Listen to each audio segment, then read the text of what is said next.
থাকা। ইসলামের পূর্ণতা আসে তিনটা ধাপে, তিনটা বিষয় পরিপূর্ণ ইসলাম। এক হচ্ছে যে আমল ইবাদাত, দুই নম্বর হচ্ছে যে মুআমালাত, তিন নম্বর মুআশারাত। খেয়াল করবেন, ইবাদত হচ্ছে যে শুধু ব্যক্তিকেন্দ্রিক, যেমন নামাজ পড়া, রোজা রাখা, হজ করা, সত্য কথা বলা, দান সাদাকা করা, এই সব কিছু হচ্ছে যে ইবাদত, যে এটা শুধু ব্যক্তিকেন্দ্রিক। দুই নম্বর মুআমালাত, লেনদেন নিজে নিজে হয় না, সামাজিকভাবে হয়, অন্যের সাথে হয়, অন্যদের সাথে লেনদেন সঠিক হওয়া, যথাযথ হওয়া, ওয়াদা রক্ষা হওয়া, একজনের কাছ থেকে ঋণ নিয়ে আবার ঋণ যথাযথ পরিশোধ করে ফেলা, একজনকে না ঠকানো, মুআশারাত, সামাজিক যে আচার অনুষ্ঠান, এই সব কিছু, এটাও ইসলাম। তাহলে তিনটা জিনিস হচ্ছে ইসলামের পরিপূর্ণ রূপ। তো আমরা কি করি যে ওই দুটাকে ইসলামের বাইরে রেখে দিছি, মুআমালাত ইসলামের বাইরে রেখে দিছি, মুআশারাতকে আমরা ইসলামের বাইরে রেখে দিছি। এই জন্য আমাদের জীবনে পরিপূর্ণ সফলতা আসে না। আমরা শুধু ইবাদতটাকে ইসলাম মনে করি, যে আমি নামাজ পড়তে আসছি, মাশাআল্লাহ জামাতের সাথে নামাজ পড়ছি, রমজান মাসে রোজা রাখছি, আমি সামর্থ্য অনুযায়ী কিছু দান করছি, আমি কোরআন তেলাওয়াত করছি, এই যে আমলগুলো আমি এটা করতে পারলে মনে করি যে যাক মাশাআল্লাহ আমি একবারই ইসলাম পরিপূর্ণভাবে পালন করতেছি মনে করি। কিন্তু না, আমি ইসলামের 3 ভাগে 1 ভাগ মাত্র পালন করছি। আর মুআশারাত, মুআমালাত, এই দুইটা সবাইকে নিয়ে, সমাজকে নিয়ে, রাষ্ট্রকে নিয়ে, অর্থনীতি, সমাজনীতি, তাই না, রাজনীতি, আপনার পরিবার, সব কিছু এখানে অর্থের লেনদেন আছে, সামাজিক কাজ কারবার আছে, মুআমালাত এবং মুআশারাত। এই দুইটা যখন ইসলাম মতো হবে, তখন আমি প্রকৃত মুসলমান, পরিপূর্ণভাবে ইসলামটাকে প্র্যাকটিস করলাম। আলহামদুলিল্লাহ, আল্লাহ পাকের দরবারে লাখো কোটি শুকরিয়া। আল্লাহ তাআলা আমাদেরকে ফরজ ইবাদত আদায় করার পরে আল্লাহ তাআলার কোরআনের মাজলিসে বসার, কিছু কথা বলার এবং শোনার তৌফিক দান করেছেন। এই জন্য আমরা সকলেই পড়ি আলহামদুলিল্লাহ। গতকালকে আমরা 31 নম্বর আয়াতে কারিমা থেকে কিছু আলোচনা শুনছিলাম যে আল্লাহ তাআলা কিছু প্রশ্ন ছুড়ে দিয়েছেন কাফির এবং মুশরিকদের প্রতি।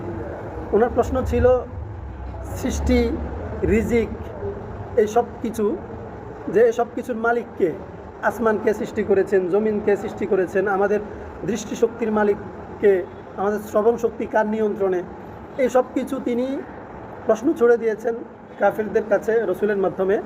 এবং কোরআনের মধ্যে এই প্রশ্নটা তিনি রেখে দিয়েছেন যেন কিয়ামত পর্যন্ত উম্মত, কুফফার এবং মুশরিকদের প্রতি এই প্রশ্নটা ছুটতে পারে। এবং এই প্রশ্ন সবগুলোর উত্তর, তারা যে প্রতিমাগুলোকে উপাসনা করে এগুলোর প্রতি তাদের কিন্তু উত্তর থাকে না, যে আমাদের এই প্রতিমাগুলো এই সব কিছু পরিচালনা করেন, সৃষ্টি করেন। তারা ঘুরিয়ে ফিরিয়ে এটাই বলে যে আল্লাহ তাআলা সব কিছু স্রষ্টা, ফাসায়াকুলুনা আল্লাহ। এরপর আল্লাহ তাআলা বলছেন তারপরেও তবুও তারা কেন ভয় পায় না, আল্লাহর প্রতি তারা ঈমান আনে না। এরপরে আল্লাহ তাআলার প্রশ্ন ছিল, কোনো জিনিস সৃষ্টির সূচনা কে করেন? কোনো অস্তিত্ব ছাড়াও, কোনো উদাহরণ ছাড়া তিনি কিভাবে সৃষ্টি করেন? আল্লাহ তাআলার সৃষ্টি 2 ধরনের, একটা হচ্ছে যে কিছু উপাদান দিয়ে সৃষ্টি, আর একটা হচ্ছে যে উপাদান ছাড়া।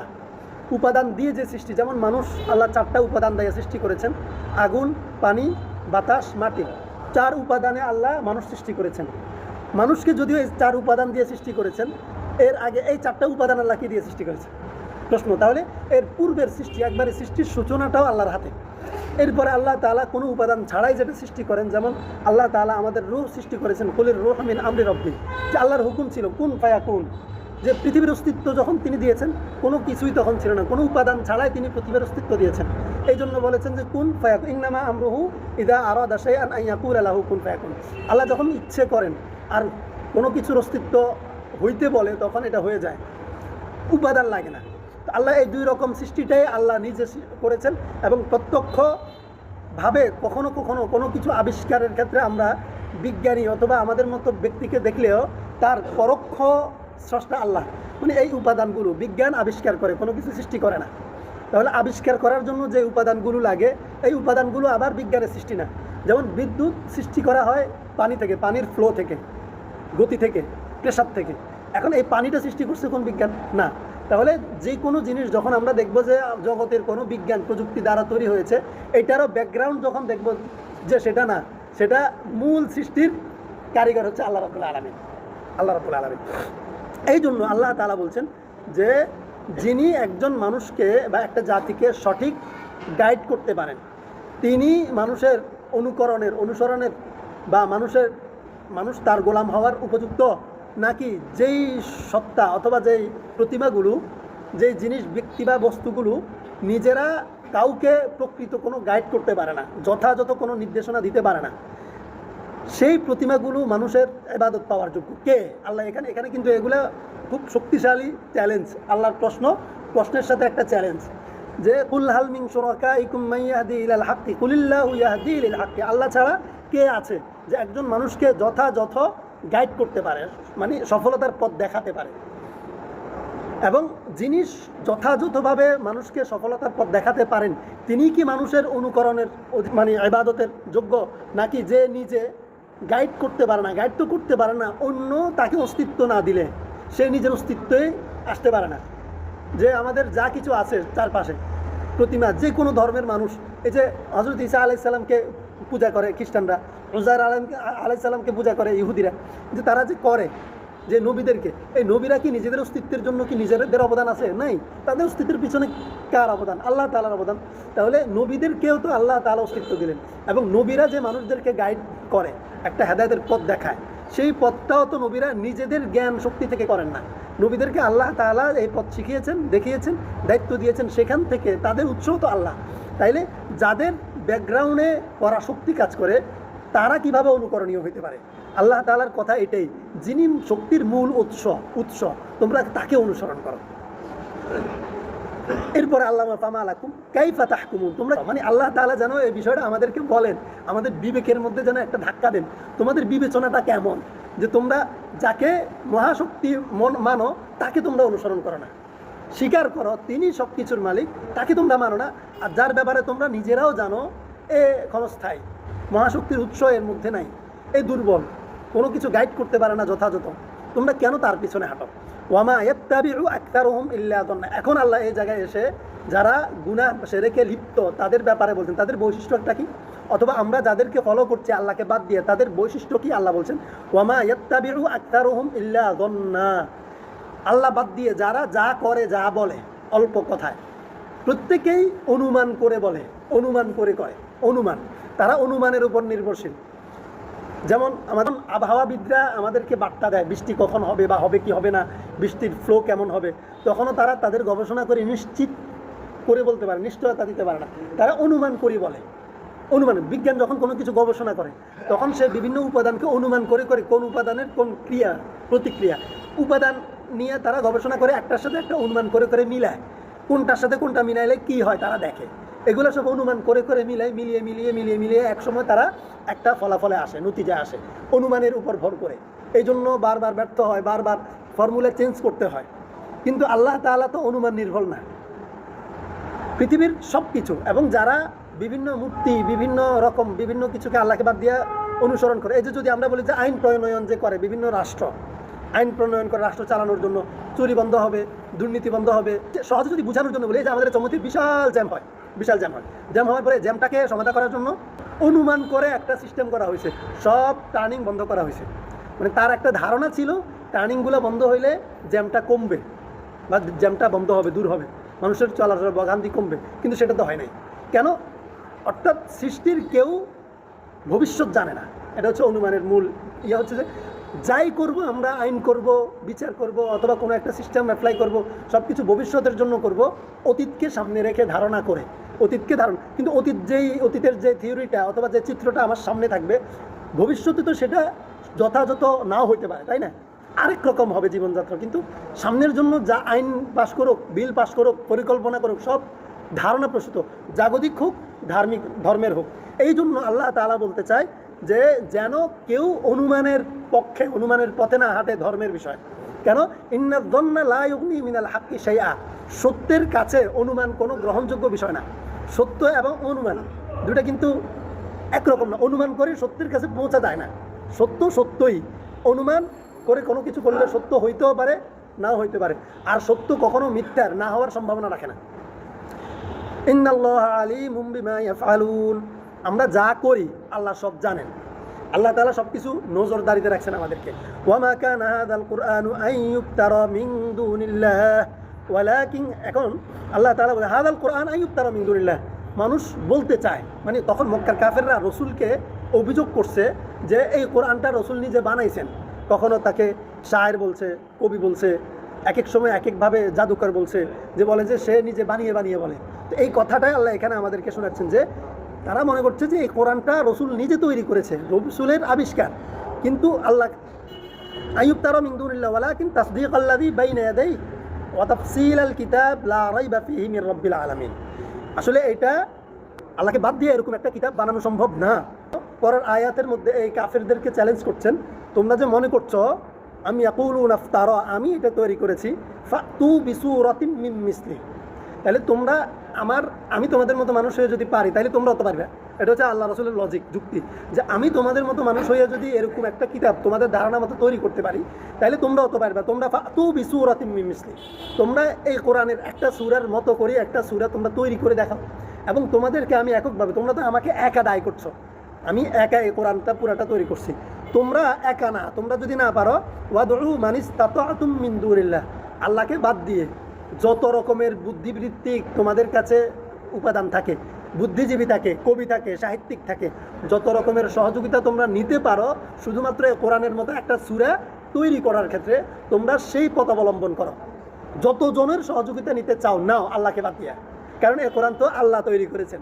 তাহলে আল্লাহকে বাদ দিয়ে তোমরা যার সহযোগিতা নিতে চাও নাও, দেখি তোমরা এরকম একটা সূরা আবিষ্কার করতে পারো। সূরা বাকারার মধ্যে আল্লাহ তাআলা বলেছেন একই চ্যালেঞ্জ। এই জন্য তারা আবিষ্কার করার বহু চেষ্টা করছে, মিলাইতে পারে না, দুই মেসরাও দুই লাইনও মিলাইতে পারে না, কারণ এটা তো মিলানোর মতো কিছু না। ইন কুনতুম সাদিকিন, যদি তোমরা সত্যবাদী, অর্থাৎ তোমরা যদি এই কোরআনকে জাগতিক বিষয় বা কোনো সৃষ্টির আবিষ্কার মনে করো বা আমার তৈরি মনে করে থাকো, এই কথাটা যদি, এই দাবি যদি সত্য হয়, তাহলে তোমরা আবার এই কোরআনের মতো করে এরকম সুন্দর সাজিয়ে গুছিয়ে ছোট্ট একটা সূরা আবিষ্কার করে নিয়ে আসো দেখি। তারা এটা চ্যালেঞ্জ ছিল, তারা চ্যালেঞ্জটা গ্রহণ করছে, পরে ব্যর্থ হয়েছে। সুবহানাল্লাহ। বাল কাযাবু বিমা লাম ইউহিতু বিইলমিহি ওয়া লাম্মা ইয়াতিহিম তা'ওয়ীলুহু, তারা যেটা জানে না সেটা নিয়ে তারা মিথ্যাচার করে। অর্থাৎ কোরআন সম্পর্কে তাদের ধারণা নাই, আল্লাহ সম্পর্কে তাদের ধারণা নাই, তারা এটা সম্পর্কে মিথ্যাচার করে। মানে যেটা জানে না তার বিপরীতে তারা নতুন করে কথা তুলে এটাকে মানে অগ্রহণযোগ্য বানানোর চেষ্টা করছে। কোরআনের বিপরীত যা করা হয়, যা গ্রহণ করা হয়, এটাকে আল্লাহ তাআলা মিথ্যাচার হিসাবে স্বীকৃতি দেন। যে কোনো জায়গায় যদি কেউ ইসলাম বাদ দিয়ে চলে, কুফরের উপর চলে, কেউ যদি ঈমান গ্রহণ না করে, কেউ যদি নাফরমানির পথে চলে, এটাকে বলা হয় তাকে মিথ্যার পথে চলা এবং কোরআনকে অবজ্ঞা করা। কারণ একজন মানুষ সেদিকে তো যায় যেটাকে সে সফল মনে করে, সফলতার পথ মনে করে, তাই না? তাহলে সে যদি কোরআনকে সফলতার মাধ্যম বা পথ মনে করতো তাহলে এদিকে আসতো। তাহলে কোরআনকে বর্জন করছে মানে কোরআনকে সে সফলতার পথ মনে করে নাই, এই জন্য সে অন্যদিকে পাশ কেটে চলে গেছে। ওয়ামিনহুম মান ইউমিনু বিহি ওয়া মিনহুম মান লা ইউমিনু বিহি, মানুষের মধ্যে থেকে দুই শ্রেণীর মানুষ। এক শ্রেণীর মানুষ কোরআনকে গ্রহণ করবে, কোরআনের উপর ঈমান আনবে, আরেক শ্রেণীর মানুষ ঈমান আনবে না। ওয়া রাব্বুকা আ'লামু বিল মুফসিদিন, এবং এই ফিতনা সৃষ্টিকারীদের সম্পর্কে আল্লাহ তাআলা অবগত আছেন। এই যে বিল মুফসিদিন, একটা হচ্ছে যে কোরআন না মানা, শুধু না মানা, কিন্তু আল্লাহ তাআলা যেন এই শব্দটা দিয়ে ওয়া রাব্বুকা আ'লামু বিল মুফসিদিন দিয়ে এটা বোঝাতে চায় যেই মানুষগুলো কোরআনের মোকাবেলায় কাজ করে, কোরআনের এগেনস্টে চলে, এটা একটা ফাসাদ, এটা হচ্ছে যে বিশৃঙ্খলা। কারণ আল ফিতনাতু আসাদ্দু মিনাল কতল, সূরা বাকারার মধ্যে যে আছে, তাফসীরের মধ্যে বিশদভাবে আলোচনা হয়েছে। অনেকে মনে করি যে সত্য কথা বলতে গেলে যদি এখানে উচ্চবাচ্য হয় তাহলে এটাকে আমরা ফিতনা মনে করি। আল্লাহ তাআলা কোরআনের মধ্যে বলেন না, এটা ফিতনা না। যে সত্য প্রকাশ করতে গেলে যদি উচ্চবাচ্য হয়, বাকবিতণ্ডা হয়, পরিবেশ ঘোলাটে হয়, আল্লাহর কাছে এটা ফিতনা না, এটা বিশৃঙ্খলা না, এটা ফাসাদ না। ফাসাদ হইছে সত্যকে অ্যাভয়েড করা, সত্যকে ঢেকে রাখা, আড়ালে করে, এবং সত্যের মোকাবেলায় মিথ্যাটাকে ইস্টাবলিশ করার চেষ্টা করা, সত্যকে থামিয়ে দেওয়ার চেষ্টা করা। আল্লাহর কাছে এটাই হচ্ছে ফিতনা, এটাই হচ্ছে যে বিশৃঙ্খলা। এই জন্য আল্লাহ বলেন যে আল ফিতনাতু আসাদ্দু মিনাল কতলি, যদি কখনো কোথাও কোনো ব্যক্তি গোষ্ঠীর মাধ্যমে সত্যকে থামিয়ে দেওয়ার চেষ্টা করা হয়, সত্যের বিপরীতে মিথ্যা ইস্টাবলিশ করার চেষ্টা করা হয়, তাহলে এই মিথ্যাটাকে রুখে দেওয়ার জন্য যদি জীবন নিতেও হয় তাও এটা কম, সত্য এটা কম। মানে সত্যের বিপরীতে মিথ্যা ইস্টাবলিশড হওয়াটা যত বড় ফিতনা, যত বড় বিশৃঙ্খলা, যত বড় অপরাধ, তার চেয়েও কম অপরাধ হচ্ছে যে ওই বিশৃঙ্খলাকারীদের জীবন কেড়ে নেয়া, তাদেরকে দুনিয়ার বসবাস থেকে বিরত রাখা, তাদেরকে সংকীর্ণ করে ফেলা, এটা আরও কম অপরাধ, এটা হত্যা করার চেয়ে কম অপরাধ। মানে ইসলামের মোকাবেলায় অন্য কোনো মিথ্যা ইস্টাবলিশ হওয়ার চেয়ে কম অপরাধ আল্লাহর কাছে। এটা কার কাছে? আল্লাহর কাছে, দুনিয়ার কাছে না। আল্লাহ চায় দুনিয়ার সব মানুষের জীবনের বিনিময়েও যদি হয় তবুও সত্য যেন প্রতিষ্ঠা থাকে। আল্লাহ সত্য চান। আমার জীবনের দাম আল্লাহর কাছে ততক্ষণ পর্যন্ত এক পয়সা নাই যতক্ষণ আমি আল্লাহর বিধান মতো সত্যের পক্ষে না আসবো, সত্যের উপরে না থাকবো। এটা হচ্ছে যে একবারই আল ফিতনাতু আসাদ্দু মিনাল কতলের ভাব, এটা মূল মেসেজ এটা। ওয়া ইন কাযাবুকা, এখন এত কিছুর পরে আমাদের ইমানদারদের দাঈদের যে শেষ একটা কথা, নৈরাশ যেন না হয়। দাঈদের এক পর্যায়ে আসে তারা নৈরাশ হয়ে যায়, এবং তাদের শেষ কথা কি হইতে পারে, এখানে সেই কথাটা আল্লাহ তাআলা আমাদেরকে বলছেন নবীকে দিয়ে, কি ওয়া ইন কাযাবুকা ফাকুল্লি আমালি ওয়া লাকুম আমালুকুম। কিছু মানুষ সত্যের পথে আসবে, কিছু মানুষ মিথ্যার পথে আসবে। ফাকুল্লি আমালি ওয়া লাকুম আমালুকুম আনতুম বারিউনা মিম্মা আলাম। আল্লাহ তাআলা বলে আলাম, আমি যেটা করি তার দায়বদ্ধতা তোমাদের নাই। আমি যে তোমাদেরকে দ্বীনের পক্ষে ডাকছি, দাওয়াত দিছি, এই দ্বীনের পথে যদি তোমরা না আসো, আর আমি যদি দ্বীনের পথে থাকি, আমি যে আমলগুলো করছি, যে কাজগুলো করছি, এটার দায়ভার দায়বদ্ধতা তোমাদের নাই। আমি যেটা করছি এটার দায় তোমাদেরকে নিতে হবে না। ওয়া আনা বারিউম মিম্মা তা'মালুন, এবং তোমরা যে কাজ করছো, তোমরা যদি হকের পথে সত্যের পথে না আসো, তাহলে তোমাদের দায়ভারটাও আমার উপর নাই। লাকুম দীনুকুম ওয়ালিয়া দীন, মানে ফাকুল্লি আমালি ওয়া লাকুম আমালুকুম, আমি যে আমলটা করছি সেটা আমার, তোমরা যে আমলটা করছো সেটা তোমাদের। প্রত্যেকেই নিজের আমল নিয়ে কবরে যাবে। ফাকুল্লি আমালি ওয়া লাকুম আমালুকুম, তোমাদের আমলের দায়ভার তোমাদের, আমার আমলের দায়ভার আমাদের। আমার আমলটা কি? আমরা এই জায়গায় একটা জিনিস মনে করি, আমার আমল হচ্ছে যে শুধু নিজেই ইবাদত বন্দিগিতে লিপ্ত থাকা। ইসলামের পূর্ণতা আসে তিনটা ধাপে, তিনটা বিষয় পরিপূর্ণ ইসলাম। এক হচ্ছে যে আমল ইবাদত, দুই নম্বর হচ্ছে যে মুআমালাত, তিন নম্বর মুআশারাত। খেয়াল করবেন, ইবাদত হচ্ছে যে শুধু ব্যক্তিকেন্দ্রিক, যেমন নামাজ পড়া, রোজা রাখা, হজ করা, সত্য কথা বলা, দান সাদাকা করা, এই সব কিছু হচ্ছে যে ইবাদত, যে একটা, এটা শুধু ব্যক্তিকেন্দ্রিক। দুই নম্বর মুআমালাত, লেনদেন নিজে নিজে হয় না, সামাজিকভাবে হয়, অন্যের সাথে হয়, অন্যদের সাথে লেনদেন সঠিক হওয়া, যথাযথ হওয়া, ওয়াদা রক্ষা হওয়া, একজনের কাছ থেকে ঋণ নিয়ে আবার ঋণ যথাযথ পরিশোধ করে ফেলা, একজনকে না ঠকানো, মুআশারাত, সামাজিক যে আচার অনুষ্ঠান, এই সব কিছু, এটাও ইসলাম। তাহলে তিনটা জিনিস হচ্ছে ইসলামের পরিপূর্ণ রূপ। তো আমরা কি করি যে ওই দুইটাকে ইসলামের বাইরে রেখে দিছি, মুআমালাত ইসলামের বাইরে রেখে দিছি, মুআশারাতকে আমরা ইসলামের বাইরে রেখে দিছি। এই জন্য আমাদের জীবনে পরিপূর্ণ সফলতা আসে না। আমরা শুধু ইবাদতটাকে ইসলাম মনে করি, যে আমি নামাজ পড়তে আসছি, মাশাআল্লাহ জামাতের সাথে নামাজ পড়ছি, রমজান মাসে রোজা রাখছি, আমি সামর্থ্য অনুযায়ী কিছু দান করছি, আমি কোরআন তেলাওয়াত করছি, এই যে আমলগুলো আমি এটা করতে পারলে মনে করি যে যাক মাশাআল্লাহ আমি একবারই ইসলাম পরিপূর্ণভাবে পালন করতেছি মনে করি। কিন্তু না, আমি ইসলামের 3 ভাগে 1 ভাগ মাত্র পালন করছি। আর মুআশারাত, মুআমালাত, এই দুইটা সবাইকে নিয়ে, সমাজকে নিয়ে, রাষ্ট্রকে নিয়ে, অর্থনীতি, সমাজনীতি, তাই না, রাজনীতি, আপনার পরিবার, সব কিছু এখানে অর্থের লেনদেন আছে, সামাজিক কাজ কারবার আছে, মুআমালাত এবং মুআশারাত। এই দুইটা যখন ইসলাম মতো হবে, তখন আমি প্রকৃত মুসলমান, পরিপূর্ণভাবে ইসলামটাকে প্র্যাকটিস করলাম। ফাকুল্লি আমালি ওয়া লাকুম আমালুকুম, তোমাদের কর্ম তোমাদের, আমার কর্ম আমার। আমি মুআমালাত যেটা করব সেই আমলনামা আমার তৈরি হবে, আমি মুআশারাত যেটা করব সেই আমলনামা আমার, আমি ইবাদত যেটা করব সেই আমলও আমার, এবং এই তিনটার জবাব দিয়ে আমি করব। আর তুমি যদি মুআমালাত, মুআশারাত, ইবাদতে ভুল করো, তোমার সেই ভুলের খেসারত তুমি দিবা। আমার দায়িত্ব হচ্ছে যে নিজে ব্যক্তি জীবনে আমল করা এবং অন্যকে দাওয়াত পৌঁছে দেওয়া, এই দুটো আমার দায়িত্ব। এই জন্য সূরা কাফিরুনের সুন্দর বিষয়বস্তু এবং সুন্দর একটা শানানুজুল হইল, মক্কার কাফিরদের কাছে দাওয়াত পৌঁছানোর পরে কাফিররা একটা সমঝোতা করতে চাইছিল রসুলের সাথে। তখন আল্লাহ তাআলা বলছেন, না, কুফুরের সাথে, ভুলের সাথে, শিরিকের সাথে, কবিরা গুনাহের সাথে কোনো সমঝোতা নাই। ইসলাম স্বতন্ত্র বিষয়। বলতে গেলে আমাদের বর্তমান আপনি চারপাশে দেখবেন আমরা প্রত্যেকেই ইসলাম প্র্যাকটিস করি। এই যে বর্তমান যে বিষয়টা, এই বিষয়টা চলতেছে সারা বিশ্বব্যাপী, দেখবেন এই বিষয়টা নিয়ে মুসলমানদের মধ্যে বিভাজন।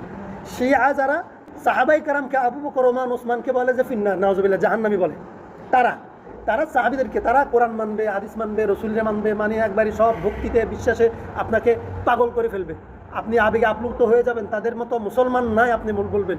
কিন্তু তারা আপনাকেও মুসলমান ভাবতে পারে, সাহাবায়ে কেরামকে তারা মুসলমান মনে করে না। এখন এই জায়গায় এসে এই কয়েকদিন দেখতেছি যখন কিছু ওলামায়ে কেরাম ওদের ব্যাপারে এই মাসআলাগুলো আনতেছেন, শিয়াদেরকে, যারা সাহাবীদেরকে মুসলমান মনে করে না তাদেরকে আমি মুসলমান মনে করতে পারি না, তখন এক শ্রেণী আবার শুরু করছে যে এই তো হুজুর গো, মোল্লা গো, ফতুয়াবাজি শুরু হয়েছে। দেখেন এই যে মুসলমানদের এই যে আমলে নিজেদের মধ্যে যে সমস্যা, গ্যাপটা কি দেখেন। একজন মানুষ বর্তমান যুগের একটা শ্রেণীর মানুষকে কাফের মনে করে, তাদের বিরুদ্ধে হয়তো মাসালা বলতেছে, যারা সাহাবীদেরকে কাফের মনে করে, সাহাবীদের বিরুদ্ধে মাসালা দেয়। তো একটা হচ্ছে যে আমার সামনে ইরানের শিয়ারা, আরেকটা হচ্ছে আমার সামনে সাহাবায়ে কেরাম, তাই না? এখন আমি কার পক্ষ হয়ে কার বিরুদ্ধে কথা বলতেছি, এতটুকু হুঁশ আমাদের মুসলমানদের নাই। কার পক্ষ? একজন আলেম বলতেছে শিয়ারা আবু বকর, ওসমান, আয়েশাকে কাফের বলে এবং লানত দেয়, নাউজুবিল্লাহ, অভিশপ্ত মনে করে, এবং এটাই তাদের ইমানের একটা ভিত্তি। তারা এভাবে বলে, আশহাদু আন্না আবু বকর, ওমর, হাফসা, আয়েশা ফিন্নার নাউজুবিল্লাহ। আল্লাহ রাসূলের শ্বশুর এবং ইসলামের সবচেয়ে বড় দুইজন সাহাবী খলিফা আবু বকর, ওমরের নাম নিয়ে, ওসমানের নাম নিয়ে, এই তিনজনের নাম নিয়ে, এবং রাসূল সাল্লাল্লাহু আলাইহি ওয়াসাল্লামের দুইজন বিবি আয়েশা এবং হাফসা, এই দুইজনের নাম নিয়ে তারা বলে, সাক্ষী দিচ্ছি এরা জাহান্নামী, নাউজুবিল্লাহ। তারা এটা তাদের কালিমা হচ্ছে এটা। আর এটা আমি যদি মুসলমান হইতে হয়, সাহাবি ভালোবাসার মুসলমান হবো নাকি সাহাবি বাদ দিয়া মুসলমান হবো? সাহাবি বাদ।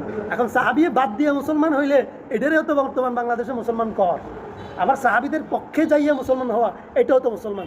এখন আমার সিদ্ধান্ত নেওয়ার বিষয় যে শিয়াদেরকে যে আমি মুসলমান বলবো কিসের ভিত্তিতে? সাহাবিদেরকে বাদ দিয়া?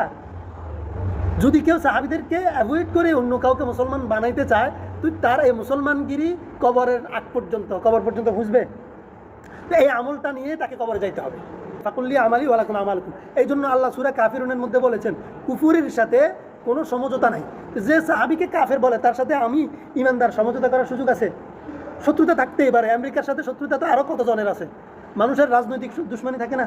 তো রাজনৈতিক শত্রুতাকে যদি আমি এটাকে ইসলামের শত্রুতা মনে করি, কাফের কাফের কিলাকিরি করলি, হিন্দু হিন্দু দাঙ্গা বাজে না? তো হিন্দু হিন্দু দাঙ্গা বাজলে একদল হিন্দুরে যদি আর আমি মুসলমান মনে করি, তাহলে কি এটা হবে? এটা হবে না। এই জন্য সূরা কাফিরুনের মধ্যে আল্লাহ তাআলা স্পষ্ট করছেন, রাসূলকে কোনোভাবেই সমঝোতায় যাওয়া যাবে না। ইসলামের উপর থাকতে হলে যে পরিপূর্ণভাবে একা হইলে একা ইসলামের উপর থাকতে হবে। লাকুম দীনুকুম ওয়ালিয়া দিন, চূড়ান্ত কথা কি? লা আবুদু মা তা'বুদুন ওয়ালা আনতুম আবিদুনা মা আবুদ ওয়ালা আনা আবিদু মা আবাদতুম ওয়ালা আনতুম আবিদুনা মা আবুদ।